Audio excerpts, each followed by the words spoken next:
Գյորջյան Կասկադ 60 ամիս փուլային վճարում բազմաթիվ առավելություններ։ Բարև ձեզ, ողջունում եմ բոլորին, շնորհակալ եմ, որ հրավիրել եք մեզ այս միջոցառմանը եւ շնորհակալ եմ, որ կա այս հարթակը։ Ես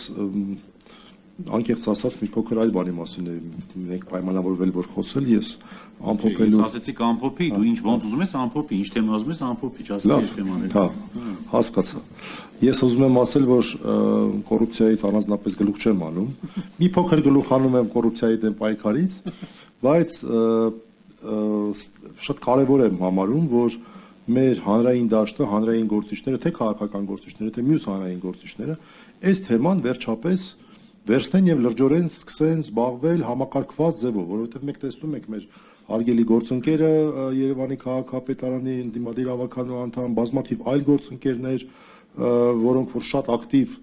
հակակոռուպցիոն առանձին գործունեություն են իրականացնում, սա որոշակի համակարգման, որոշակի ինֆորմացիայի մշակման կարիք ունի, նաև այն պատճառով, որ ինչ-որ անարդարության բաղադրիչ կա այստեղ, որ ներկայիս իշխանությունները իշխանության գալու համար իրենց կարևորագույն դրոշներից մեկը կոռուպցիայի դեմ պայքարն էր, բայց հենց նրանք են բոլորիս աչքի առաջ, սա ես որպես քաղաքացի եմ ասում, նորից եմ ասում շատ որպես մասնագետ ինձ այս հարցում մի դիտեք, որպես քաղաքացի եմ ասում, անընդհատ մեր աչքի առաջ կոռուպցիայի վիճակի ոչ թե բարելավում է, այլ վատթարացում է բոլոր հնարավոր ոլորտներում, հնարավոր եւ անհնարին ոլորտներում։ Եվ սա խնդրեմա է այն առումով, որ նրանք շարունակում են այդ դրոշը կրել եւ հանրությունը չի ստանում իմ կարծիքով բավարար տեղեկատվություն այն դրսևորումների մասին, որոնք որ հենց այն մարդիկ են իրականացնում, որոնք այդ օրակարգով եկան իշխանության։ Շատ կներեք, ես օրինակը բերեմ, եթե օրինակ ազգային գաղափարախոսության հենքով որևէ մեկը գա իշխանության եւ հաջորդ իսկ օրը հակաազգային գործողություններ կատարի։ Շատ նման է դրան։ Այս մարդիկ էլ եկան կոնկրետ կոռուպցիայի դեմ պայքարի եւ այլն նման լոզունգներով եւ հիմա շատ ավելի վատ են դրսեւորում։ Ես կուզեի ոչ թե խոսել առանձին ոլորտներում դրա դրսեւորումների մասին, կարծում եմ դրա առիթը այսօր կունենանք, այլ մի փոքր ավելի գաղափարական կողմի մասին այս հարցի, հատկապես մենք շուտով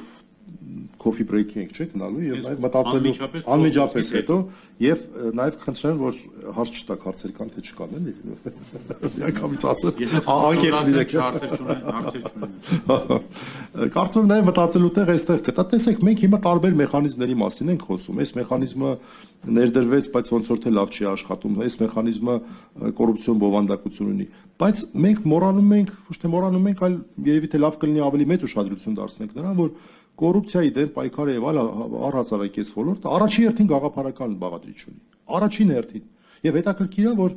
մասնագիտական նաեւ գրականության մեջ մի քիչ պայմանականորեն արևմտյան եւ արևելյան ավանդույթներ են անջատվում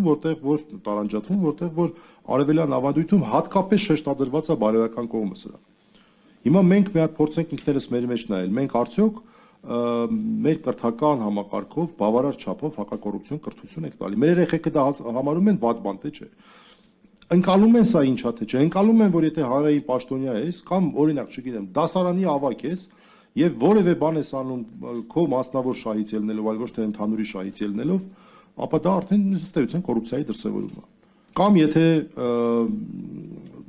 այս ավելի լայն հարցը տանք, հանրային շահը ո՞րն է։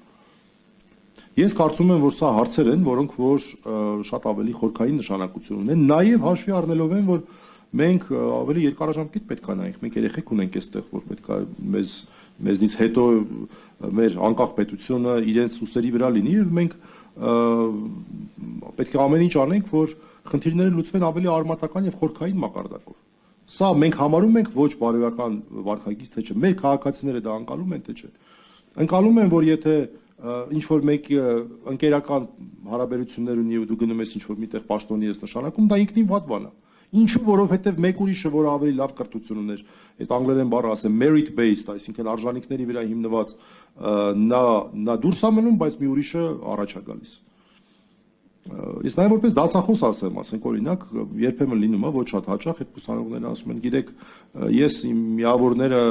իմ մոգը այդպես մեր ժամանակ պես բան չկար, բարձվում է ինչ-որ տես բան կա։ Մոգը լավ կլիներ, որ ավելի բարձր լիներ բան։ Ես այդ մարդկանց բացատրում եմ, ասում եմ, բայց հիմա եթե ձեր մոգը բարձր լինի, ինչ-որ մեկի մոգից դա բարձր է, չէ՞։ Այսինքն անարդարացիություն է լինելու ոչ թե ձեր մասով, այլ մեկ ուրիշի մասով։ Այստեղ շատ նուրբ հարցեր կան նաև գաղափարական առումով եւ ես այս իմ ողջույնի խոսքը այսպես ձևակերպեմ, էլի ձեր